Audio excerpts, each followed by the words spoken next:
Hi guys, मैं हूं Salman sir और आप देख रहे हैं इसके इंग्लिश पाठशाला। गाइस, मैं आपको कक्षा 10वीं की इंग्लिश की परीक्षा बोध वर्ड टू वर्ड हिंदी के साथ एक्सप्लेन कर रहा हूं। यदि आपने पहले के लेसन नहीं देखे हैं तो आपको डिस्क्रिप्शन में लिंक मिल जाएगी, वहां पर देख लें, जो मैं आपको परीक्षा बोध एक्सप्लेन कर रहा हूँ वर्ड टू वर्ड हिंदी के साथ। शुरू करते हैं दोस्तों। पहला क्वेश्चन नंबर फर्स्ट है आपका, the sight of the food maddened him, है ना। साइट का हिंदी मतलब होगा दृश्य, मेडन यानी होगा पागल बना देना। तो उस भोजन के दृश्य ने उसे पागल बना दिया था।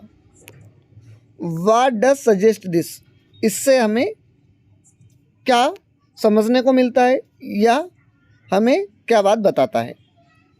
What compelled the young seagull to finally flight, और किस चीज़ ने उसे उड़ने के लिए मजबूर किया। मजबूर करने को इंग्लिश में बोलेंगे कंपेल्ड।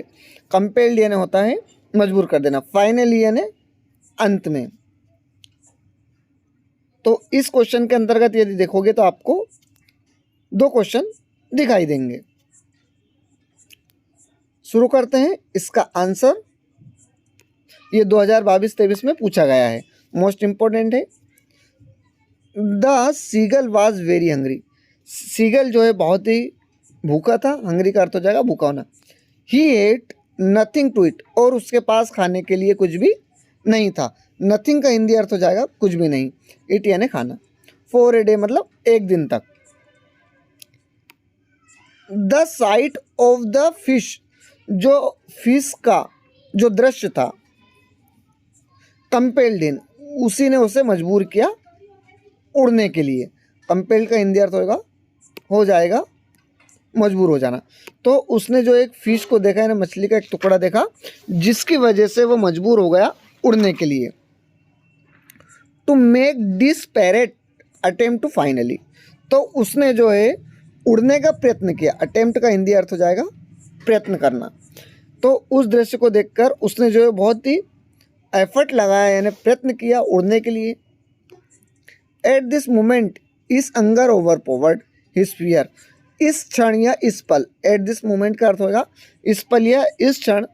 हिज अंगर, उसकी जो भूख थी, उस पल उसकी जो भूख थी, उस जो है उसने विजय प्राप्त कर ली थी। किस पर? डर पर। ओवर पावर्ड यानी शक्ति आ जाना या विजय प्राप्त कर लेना। तो उसमें शक्ति आ गई थी उड़ने की भूख के कारण। Thus the mother's tactics force him to learn to fly, और उसकी जो मदर का प्रयत्न था, उसने जो है उसे उड़ने पर मजबूर किया, है ना। फोर्स का हिंदी अर्थ हो जाएगा मजबूर कर देना।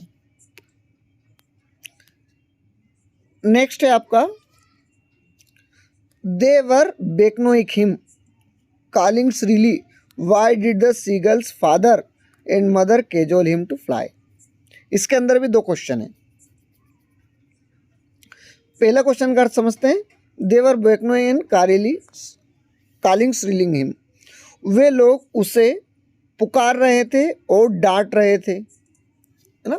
और बेक्नोइंग मतलब उसे डांट रहे थे। बेक्नोइंग का अर्थ जो है डांट देना, उसे डांट रहे थे और बोल रहे थे। Why did seagull father and mother cajole him to fly, और वो उससे उड़ने के लिए खुशामद कर रहे थे। केजोल का हिंदी अर्थ होता है मनाना या खुशामद करना। हिम यानी उसे, फ्लाई यानी उड़ना। तो his parents brother and sister taunting him, उसके भाई बहन और माता पिता उसको टांट मार रहे थे। फॉर हिज कावर्डियस, उसकी कायरता के कारण। कावर्डियस का हिंदी अर्थ होता है कायरता, उसकी कायरता पर उससे वे टांट मार रहे थे। The parents threatened to leave him alone starving at the edge unless he try to fly, और उसके माता पिता बोल रहे थे, पेरेंट्स यानी माता पिता, थ्रीटन्ड यानी धमकी दे रहे थे, टू लीव हिम कि उसे छोड़ देंगे, अलोन यानी अकेला, स्टार्विंग भूखा मरने के लिए, है ना। उसके माता पिता उसको धमकी दे रहे थे कि उसको अकेला छोड़ देंगे भूखा मरने के लिए। कहाँ पर? उस एज यानी उस किनारे पर। Unless he tries to fly, यदि उसने उड़ने का प्रयत्न नहीं किया। अनलेस का हिंदी अर्थ होगा यदि नहीं। ट्राइड यानी प्रयत्न करना या कोशिश करना। फ्लाई यानी उड़ना। दस यानी इसीलिए दे इनकरेज हिम टू फ्लाई, इसीलिए वे उसे उड़ने के लिए हिम्मत दिला रहे थे। एनकरेज का हिंदी मतलब होता है हिम्मत दिलाना या साहस दिलाना। क्वेश्चन नंबर 3 है, have you ever had a similar experience where your parents encouraged you to do something at you were too scared to try, discuss this in pairs. Have you ever had a similar experience, क्या आपके साथ भी इस तरह की घटना हुई है, आपने इस तरह का अनुभव लिया है क्या कभी, जहाँ पर आपको आपके माता पिता ने एनकरेज किया हो, आपकी जो हिम्मत बढ़ाई हो या हिम्मत दिलाई हो कुछ करने के लिए। यू टू डू है ना करने के लिए, डू का अर्थ हो जाएगा करना, समथिंग है ना कुछ, that you were too scared और जिससे आप बहुत डर रहे थे। स्केर्ड का हिंदी मतलब होता है डरना, मतलब कुछ ऐसा काम जिससे आप करने के लिए डर रहे थे और आपके माता पिता ने आपको हिम्मत दिलाई। डिस्कस इन पेयर, तो आपको इस बारे में वार्तालाप करनी है अपने दोस्तों से। तो यस, हाँ, हमारे माता पिता ने भी हमेशा किया था। यस यानी हाँ। That was when I was learning to find HCF, यहाँ पर गलती से ई हो गया जबकि वो एफ है। HCF highest common factor. तो जब मैं HCF यानी हाईएस्ट कॉमन फैक्टर होता है, जिसको हिंदी में महत्तम समवर्तक बोलते हैं, बाय लॉन्ग डिवीज़न, है ना। तो HCF जो है कर रहे थे और वो बहुत ही बड़ा डिवीज़न था, बहुत ही बड़ा भाग था। I got the answer wrong, और मेरा आंसर जो है बार बार गलत आ रहा था, अगेन यानी बार बार गलत आ रहा था। माई मदर इज़ टीचर, और मेरी मम्मी जो है एक शिक्षिका थी। सी आस्क्ड मी टू, उन्होंने मुझसे कहा, आस्क का हिंदी अर्थ हो जाएगा कहना। टू स्टार्ट विथ सिंपलर सम, कि आप जो है कोई सरल वाले सवाल करें। सम्स का हिंदी अर्थ होगा सरल, सम्स का हिंदी अर्थ होता है क्वेश्चन या सवाल। तो कुछ सरल सा सवाल करने के लिए मेरी माताजी ने, मम्मी ने बोला। ग्रेजुअली यानी धीरे धीरे, आई मास्टर द टेक्निक, और फिर मैंने मास्टर टेक्निक अपनाई। एक्चुअली इम्प्रूव्ड माई परफॉर्मेंस, और मेरी परफॉर्मेंस में सुधार आया। किसमें? मैथमेटिक्स की जो परफॉर्मेंस है, जो कार्य था, उसमें सुधार आ गया। तो इस तरह से मेरी मम्मी ने जो है मुझे इनकरेज किया। क्वेश्चन नंबर 4 है, in the case of bird flying. In the case of का हिंदी मतलब हो जाएगा परिस्थिति में, है ना। मतलब पक्षियों की उड़ने की परिस्थितियों में इट सीम्स, ऐसा लगता है कि नेचुरल एक्ट, कि उनका जो कार्य है वो एकदम प्राकृतिक है।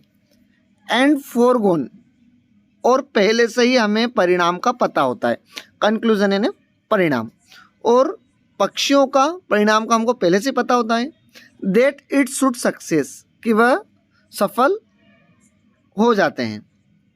In the example you have given an answer, आपको जो है एक उदाहरण देकर आपने जो पहले से जो उत्तर दिया था उसमें आपको बताना है। क्या बताना है? वाज योर सक्सेस गारंटेड, क्या आप बिल्कुल पूरी तरह से सफल हो ही जाते हैं। Was it important for you to try, और आपने जो है सफल होने के लिए क्या किया इस संबंध में। Of a possibility of failure, और फेल होने की कितनी संभावनाएं रहती हैं। तो इसका आंसर है, अब bird learning to fly seems natural act, कि पक्षियों का उड़ना एक प्राकृतिक स्वभाव लगता है। बट स्टिल, फिर भी, it has to be learn, फिर भी उन्हें सीखना पड़ता है। एंड प्रैक्टिस, और इसका अभ्यास करना पड़ता है। विथ कॉन्सेंट, यानी लगातार प्रयास के साथ। इफर्ट का हिंदी अर्थ हो जाएगा प्रयास।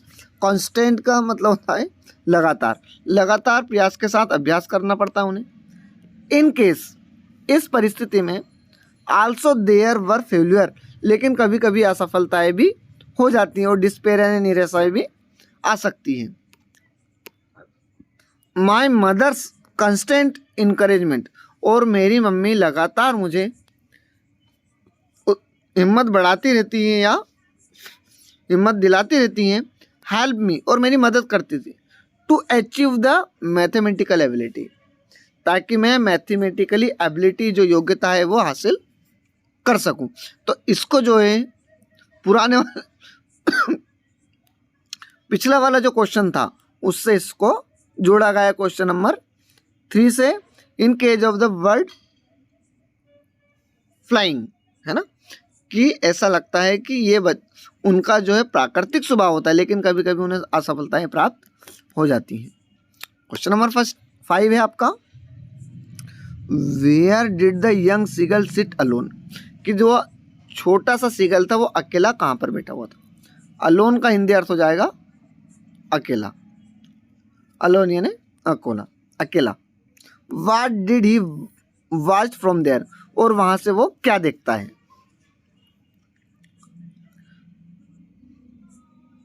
The young seagull sat alone at the edge of the ledge, उस पत्थर के किनारे पर वो अकेला रहता है। जो पत्थर का जो घोंसला हुआ रहता है, जो चट्टानों का जो उसका घर बना होता है, उसको इंग्लिश में लेज बोलते हैं, उस लेज पर वो अकेला रहता है। His 2 brother and sisters had phloem away, और उसके भाई बहन पहले ही उड़ चुके थे, विद द पेरेंट्स, उसके माता पिता के साथ। Now he was watching his father, और अब वो अपने पिताजी को देख रहा था। क्या देख रहा था? टीचिंग यानी सिखाते हुए। टीच का हिंदी अर्थ पढ़ाना भी होता है और दूसरा अर्थ होता है सिखाना। तो यहाँ पर टीच का अर्थ हो रहा है सिखाना। हिज सिबलिंग्स, सिबलिंग्स यानी भाई बहन, सिबलिंग का अर्थ होता है भाई या बहन। उसके माता पिता जो है उनको उसके भाई बहनों को सिखा रहे थे। द आर्ट ऑफ फ्लाइंग, उड़ने की कला। स्किमिंग यानी जो है किस तरह से स्किम करना है, यानी किस तरह से पानी के ऊपर तैरना है। या आपको जो है स्किमिंग का हिंदी अर्थ होगा आड़े तीर से उड़ते रहना। जब गोता लगाते हैं, वेव्स यानी लहरें, लहरों के ऊपर से किस तरह से आपको उठना है और जो है ऊपर उड़ जाना है। डाइविंग फॉर द फिश, और फिश के लिए किस तरह से गोता लगाना। डाइविंग का अर्थ हो जाए गोता लगाना। ही वाज सैड, और वह उदास था। क्वेश्चन नंबर 6 है, how were the 2 brother and sister different from the young seagull. How यानी किस प्रकार के, से वर यानी थे, 2 यानी दोनों भाई बहन अलग, किससे अलग थे? उस यंग सीगल से। यंग सीगल के दोनों भाई बहन उससे किस प्रकार से अलग थे। The 2 brothers and sister had similar wings, दोनों के पास विंग्स यानी पंख थे। स्मॉलर यानी छोटे, स्मॉलर यानी छोटे। पॉसिबली दे वर यंगर, और वे छोटे भी थे उससे। बट दे हैड मोर करेज, लेकिन उनमें उससे ज़्यादा हिम्मत थी, साहस था। करेज का हिंदी मतलब होता है साहस या हिम्मत। एंड कॉन्फिडेंस, और आत्मविश्वास था। That the young seagull he felt dreadfully afraid to try fly, और वह बहुत बुरी तरीके से उड़ने से डरता था। क्वेश्चन नंबर 7 है, why did the young seagull cry गा गा गा। वो जो है यंग सीगाई गा गा करके क्यों पुकार रहा था या चिल्ला रहा था। क्राई का हिंदी अर्थ होता है चिल्लाना या पुकारना। Did her mother oblige him, क्या उसकी मम्मी ने जो उसके ऊपर ओब्लाइज ने उसके ऊपर आभार किया। आंसर है व्हेन द यंग सीगल सा, जब उसको जो है उसकी मम्मी ने देखा। किसको? यंग सीगल को। सा का हिंदी अर्थ हो जाएगा देखना। Flying with fish in her beak, beak का हिंदी अर्थ होता है चोंच। जब यंग सीगल ने उसकी मदर को देखा उड़ते हुए, किसके साथ? कि उसके पास बीक में, उसकी चोंच में एक फिश छिपी हुई है। ही क्राइड, तब वह चिल्लाता है गा गा गा। ही वाज रिक्वेस्टिंग, वह उससे प्रार्थना करता है। His mother to give him food, कि उसकी मम्मी उसको भोजन दे दे। गिव यानी देना, फूड यानी भोजन। But the mother came near, परंतु उसकी मम्मी पास आती है। बट यानी परंतु, नियर यानी पास आ जाना। द लेज, उस लेज के पास, एंड फ्लू अवे, और उससे दूर उड़ती है। डिस्पैरेट, और उससे अलग रहती है। विथ हंगर, भूख से, द यंग सीगल फ्लू, और भूख के मारे वो यंग सीगल उड़ता है। That was his first lesson in flying, तो उसका उड़ने में यह पहला लेसन होता है। क्वेश्चन नंबर 8 है, how did the mother seagull force the young seagull to fly. How यानी कैसे, डिड द मदर, उसकी मम्मी ने, फोर्स यानी उसको फोर्स किया, यंग सीगल को, किसमें, उड़ने में, टू फ्लाई यानी उड़ने में, किस प्रकार से उसको फोर्स किया, किस प्रकार से उसको विवश किया उड़ने के लिए। The mother flu with fish, उसकी मम्मी जो है एक फिश लेकर उड़ती है उसके पास। नियर का हिंदी अर्थ हो जाएगा पास। द सीगल, सीगल के पास, but did not give him food, लेकिन उसे भोजन नहीं देती है। गिव का अर्थ हो जाता है देना। शी फ्लू अवे, और वो दूर उड़ती है उससे। सीगल मेडन्ड, और इस बात से जो है सीगल जो है पागल हो जाता है, किसके मारे, भूख के मारे। विथ हंगर यानी भूख से वो पागल हो जाता है। फॉरगेट, और वो भूल जाता है उसके डर को। फियर का हिंदी अर्थ हो जाएगा डरना। And ran to the edge, और वो एज की तरफ या वो किनारे के ऊपर तरफ बढ़ता है। ही फाउंड कुड फ्लाई, और वो देखता है कि अब वो उड़ने लगा है। क्वेश्चन नंबर 9 है, how did the young seagull and his family celebrate his first flight. How यानी किस तरह से, यंग सीगल के, है ना, फैमिली वाले, सेलिब्रेट यानी उत्साह मनाते हैं, किस बात का, हिज फर्स्ट फ्लाइट, उसकी पहली बार उड़ान उड़ने से या वो पहली उड़ान भरने से।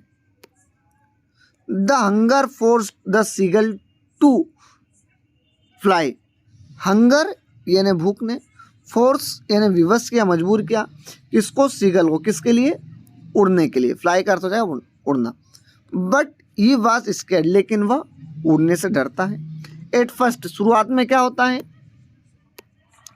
फिर शुरुआत में ऐसा होता है, शुरुआत में क्या होता है कि वो उड़ने से डरता है। देन फिर बाद में क्या होता है, ही फाउंड, वह पाता है कि हिज विंग सपोर्टिंग, उसके पंख भी उसका साथ दे रहा है।